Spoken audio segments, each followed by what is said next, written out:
Olha FM.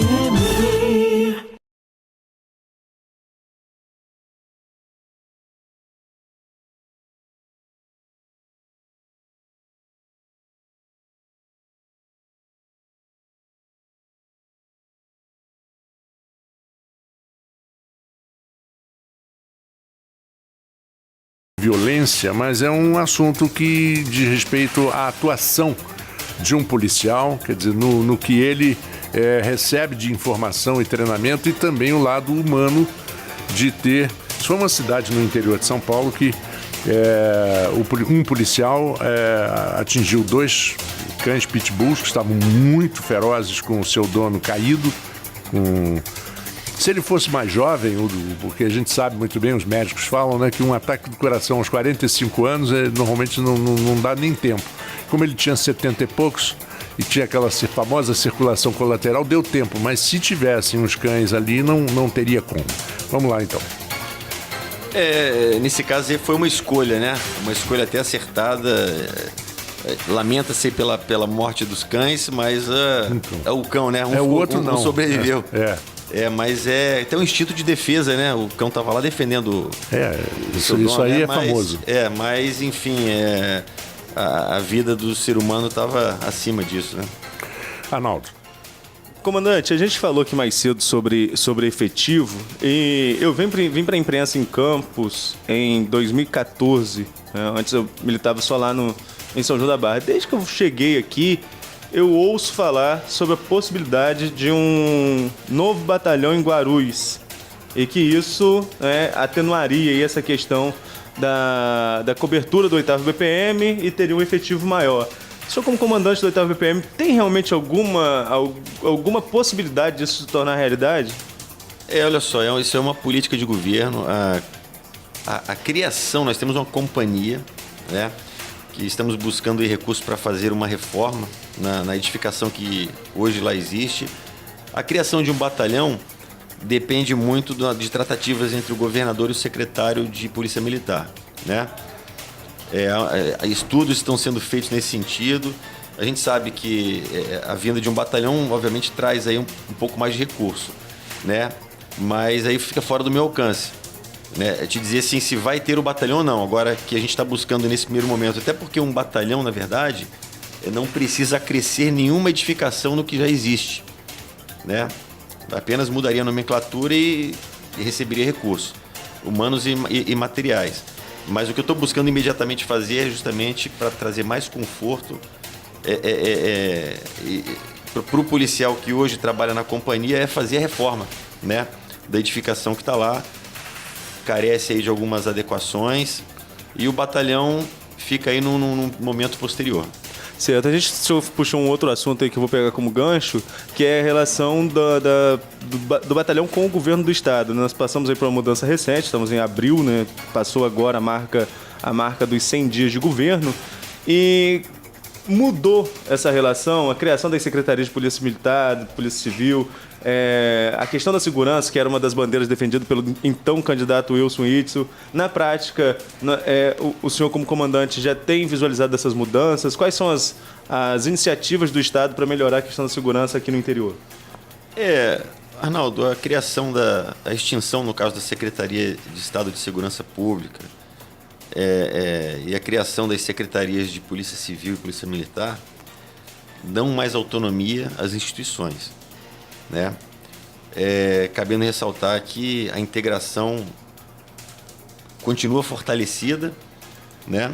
E as políticas dentro de cada secretaria, eu vou dizer, pela Polícia Militar, estão a pleno vapor, né? Agora, de efetivo, chegou reforço, chegou viatura, o que foi? Existe aí um curso em andamento, um curso de formação.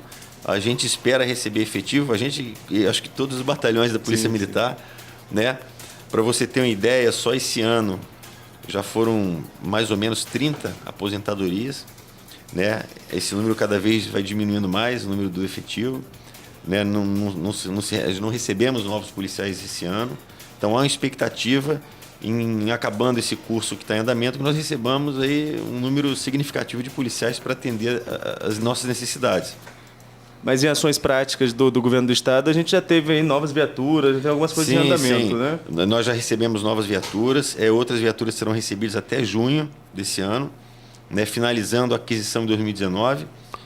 E existe já um concurso, formação do concurso aliás, a última turma de oficiais se forma agora dia 13 de maio, inicia-se uma outra turma de oficiais e já está em curso a formação de novos soldados. A gente estava falando sobre Guarulhos, comandante. Na época não era o senhor ainda no 8º BPM, era o Fabiano Santos. Guarulhos recebeu uma ação da intervenção militar, à época ainda da intervenção militar aqui no estado do Rio, na intervenção federal no estado do Rio de Janeiro, na área de segurança. Foi uma operação gigantesca, com blindados, com tanque. A gente tem uma particularidade, né, diferente do Rio, onde as favelas são em morro, aqui é plano, então, enfim, pareceu, sinceramente, falando com o senhor, parecia mais uma ação para mostrar à sociedade de que a intervenção chegou ao interior, mas essa chegada da intervenção só aconteceu em uma oportunidade, que foi exatamente essa. Contudo, o senhor relatou aqui agora que o número de homicídios em Guarulhos tem diminuído e que Guarulhos tem sido foco dessas ações para diminuir os índices de violência em campos. Existem frutos dessa intervenção federal na segurança aqui em Campos? Esse processo de diminuição de violência em Campos é fruto também desse trabalho que começou lá atrás, inclusive com a intervenção? Arnaldo, eu não vejo assim muita relação, porque o crime é muito dinâmico, né? É muito dinâmico. Naquele momento, entendeu-se necessário a utilização, inclusive, de veículos blindados, né? Hoje eu não vejo essa necessidade. Eu realmente não estava aqui à época, não sei como funcionava aqui. Agora, como policial, a intervenção deixou frutos para o Rio de Janeiro? De uma maneira geral, positivos ou negativos, né? Não, de uma maneira geral, sim, positivo e negativo, mas eu vejo mais positivos, até por conta de aquisições que foram feitas, né? A implementação de novas políticas. Foi necessário, à época foi necessário, falando principalmente da área da região metropolitana, né? A gente vê aí algumas áreas que tinham um crime muito intenso e hoje tem aí, de certa forma, um controle de práticas, mas que são fruto realmente do processo de intervenção lá atrás e que foram mantidas, né? Comandante, a gente vai caminhando para o final, mas tem um assunto que é meio polêmico, eu não podia deixar de aproveitar para abordar com o senhor, porque a gente não chegou a um desfecho ainda.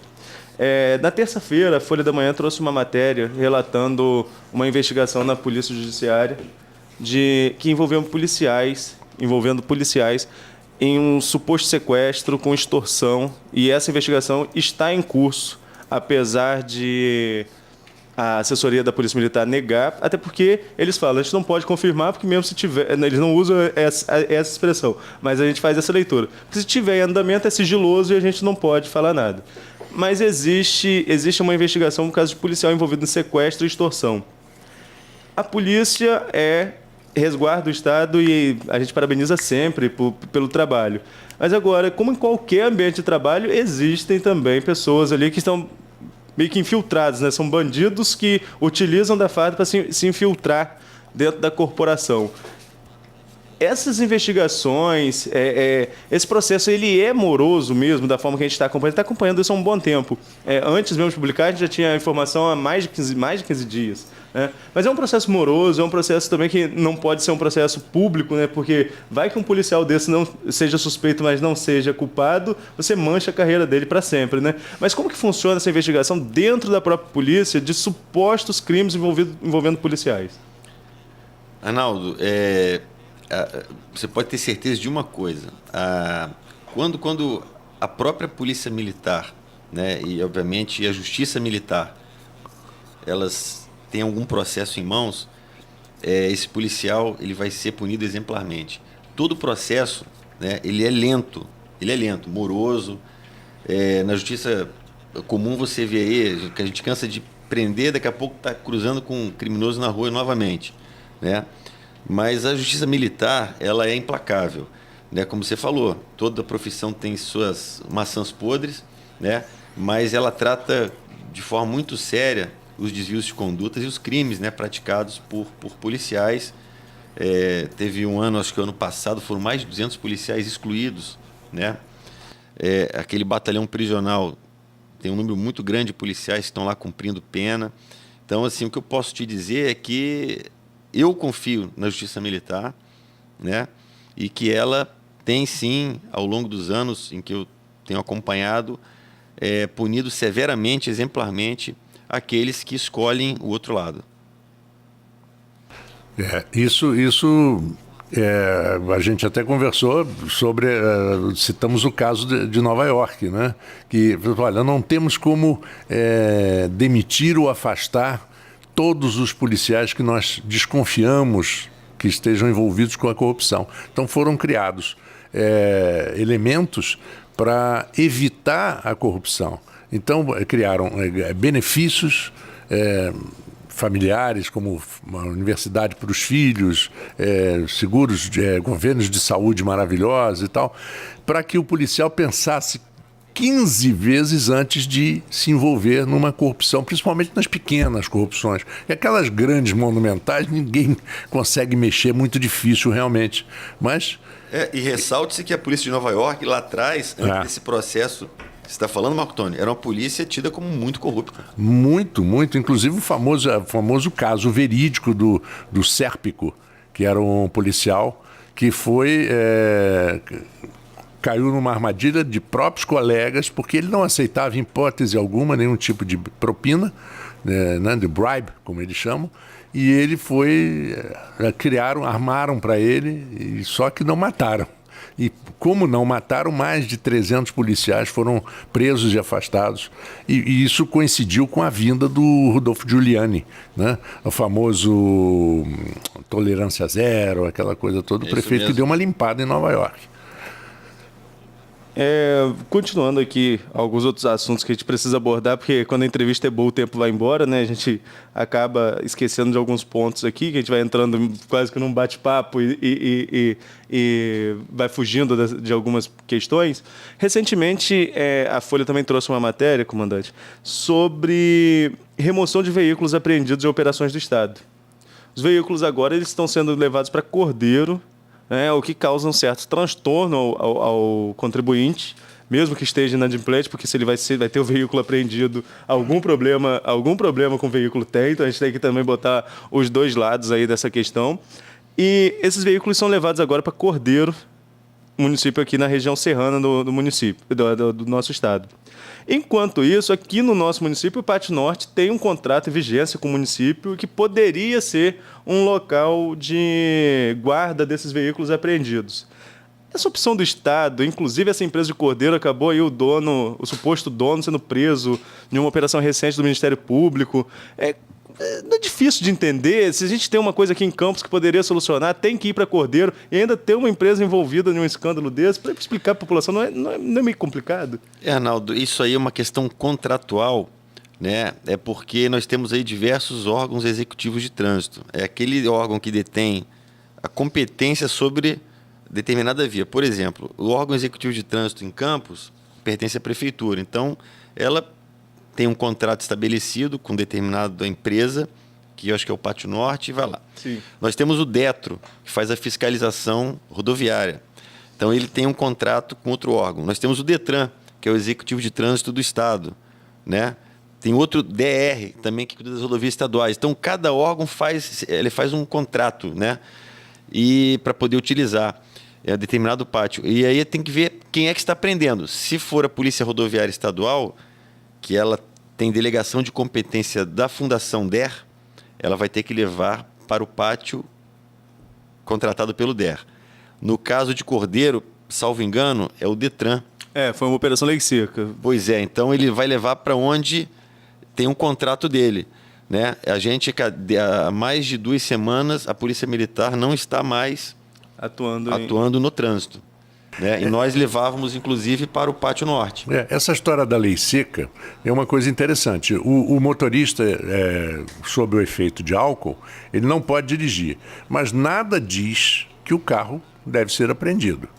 Nada diz. Inclusive, no Rio de Janeiro, a primeira coisa que o policial pergunta é o seguinte: você tem alguém que não bebeu que possa manejar o carro e levar daqui? Porque se não tiver, liga, busca, chama, porque o carro não tem que estar apreendido. Sim, a condição é se não houver condutor habilitado, né, para levar o veículo. Aí a polícia também não pode ficar cautelando aquele veículo, ele vai levar para o depósito. É lógico. Mas no caso de você poder, mas tem polícias que não permitem que as pessoas, tem locais que as pessoas não têm o direito de ligar e chamar alguém. E isso aí também cria uma série de controvérsias, como o problema do IPVA. Né? Já se provou por A mais B que o IPVA ele tem a mesma origem de imposto do IPTU. Eles são impostos semelhantes, juridicamente falando, ou não sei como é que chama isso, mas de qualquer forma, se você tem o seu IPTU atrasado, ninguém lhe impede de ir para o seu apartamento. E o IPVA já está até mais do que sacramentado, porque mesmo com o IPVA atrasado, você pode licenciar o carro. E se o carro está licenciado, ele não pode ser apreendido porque o IPVA está atrasado. Só se varar um ano, se entrar no exercício do ano que vem. Não é uma confusão de regras que causa isso? Nós temos uma coxa de retalhos. Trabalhei muito tempo até no Detran, e nós temos aí a própria lei, né? Tem o CTB, nós temos várias resoluções, todo dia tem edição de uma nova resolução, portaria. Então, isso confunde muito a gente que fiscaliza. Exato. Ele não faz de maldade, ele faz porque ele fica confuso. Fica confuso em algumas situações então, os adendos vão surgindo e tem, por exemplo, vou te dar um exemplo aqui de uma coisa que mudava muito. Você sai com um veículo 0 km da concessionária. Então já foram vários os prazos para você emplacar. Já foi de 5 dias corridos, depois 5 dias úteis, depois 15 dias, caiu para 10. E, quer dizer, então são alterações que cientificamente não tem nenhuma metodologia ali para... Tanto é que por que foi 5 úteis, depois corrido, depois 15, voltou para 10. Então, mas é isso aí, né? Então, o IPVA, por exemplo, hoje já não dá apreensão. Isso. Né? Não dá apreensão. Mas já deu, lá no passado. Já deu.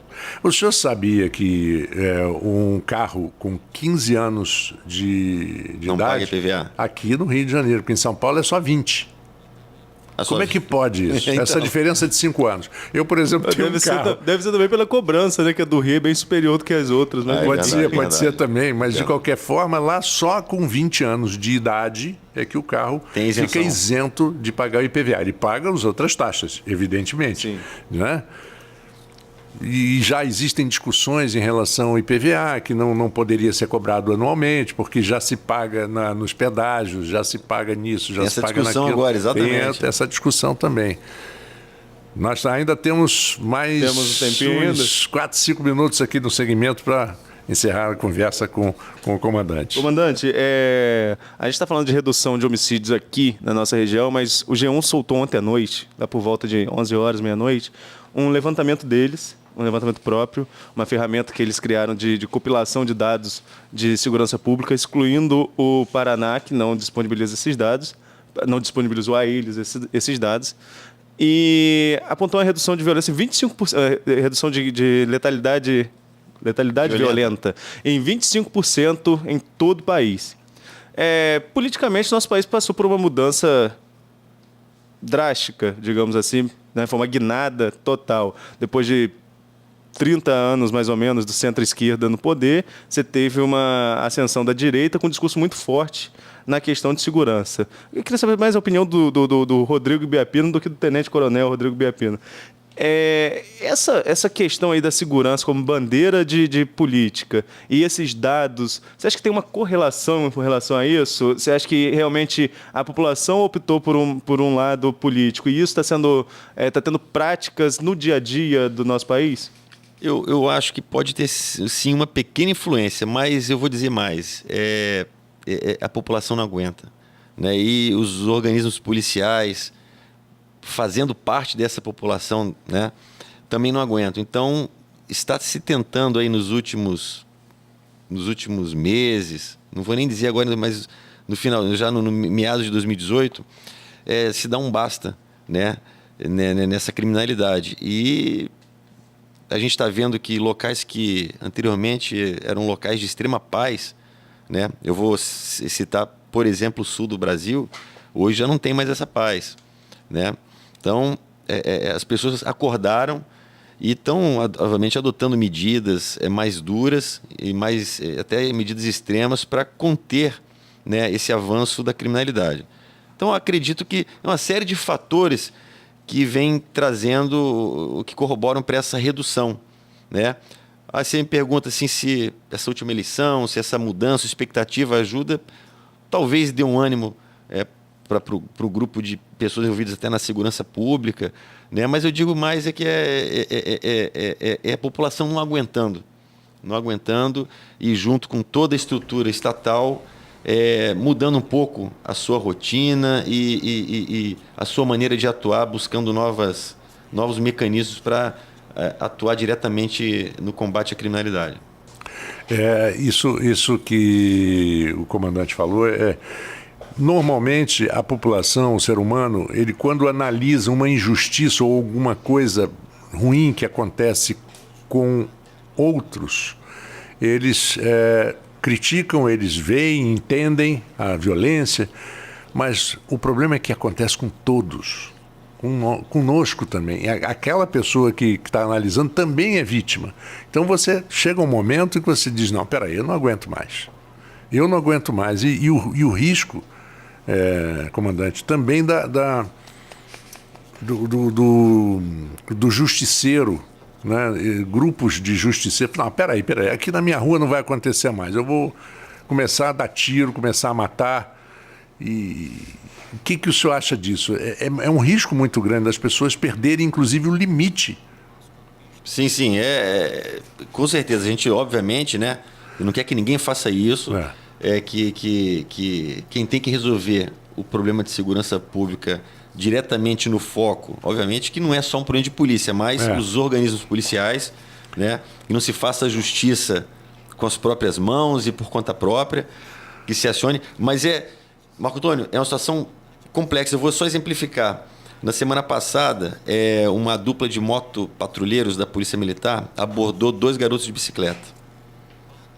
E eles tentaram correr, um deles caiu da bicicleta e estava lá no chão, até machucado por conta da queda. Uma senhora que estava passando, que chegou depois, o policial já botou uma algema nele e tal.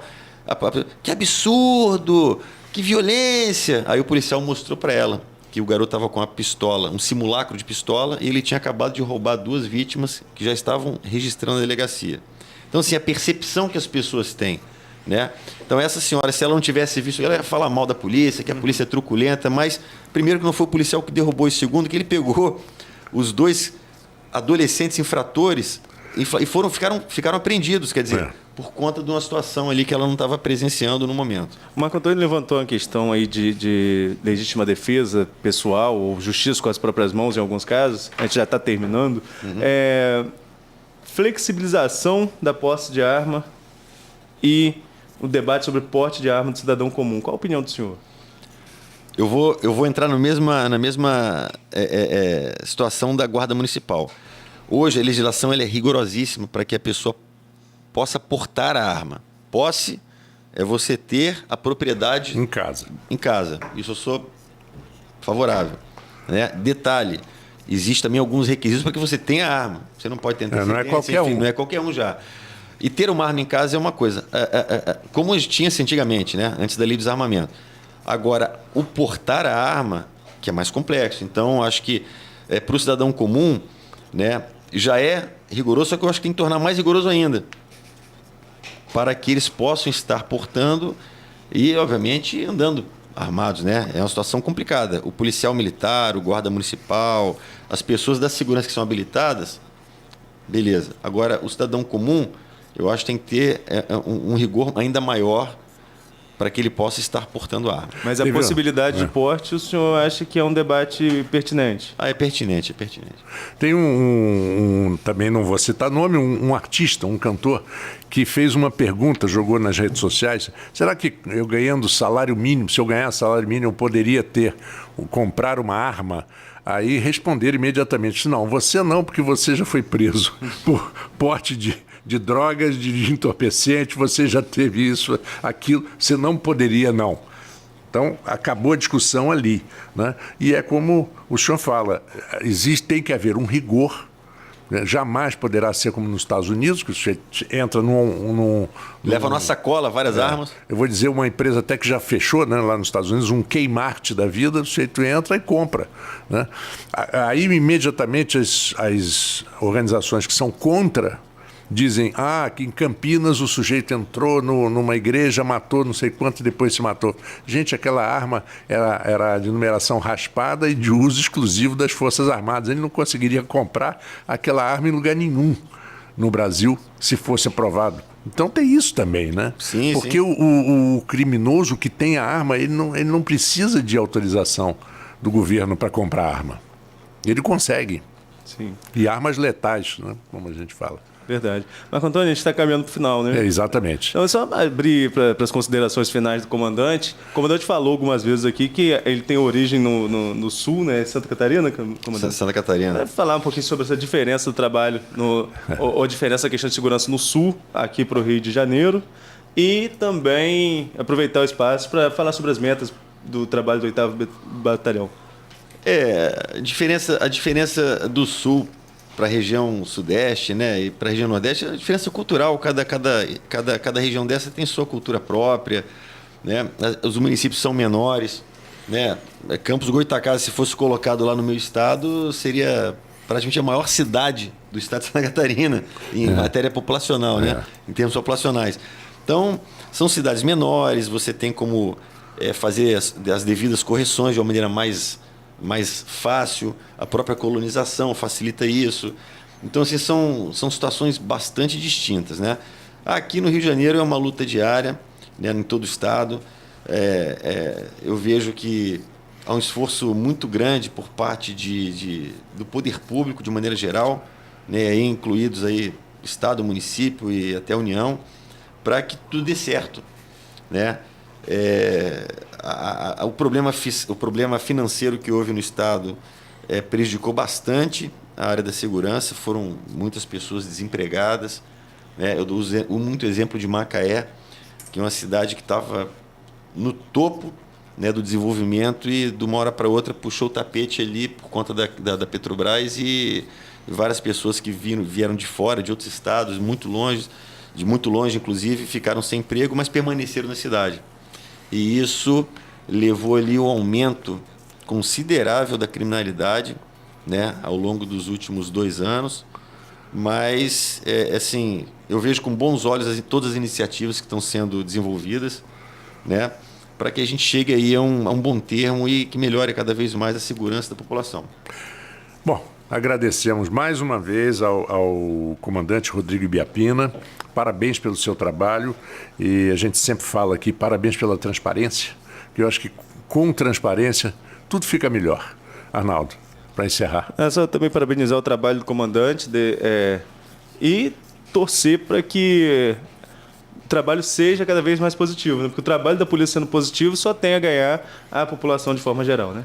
Eu queria só agradecer aqui essa oportunidade, Marco Antônio e Arnaldo, que eu estou tendo para passar um pouco a visão, né, da Polícia Militar para a população, um programa desse com audiência enorme. É sempre bom a gente poder passar essa visão, né? Estou sempre à disposição. Queria parabenizar os órgãos de imprensa, né? Nós criamos um grupo lá no batalhão, então a gente tramita todas as informações de forma transparente, sempre buscando ajudar e levar a informação correta à população. E vocês fazem muito bem isso aqui em Campos, né? E reafirmando o nosso compromisso de levar um serviço de cada vez mais de qualidade para a população, e estou aqui à disposição em todas as ocasiões que forem necessárias. Muito obrigado. Vamos a um pequeno intervalo e voltamos dentro de instantes com Folha no Ar, primeira edição. Folha FM.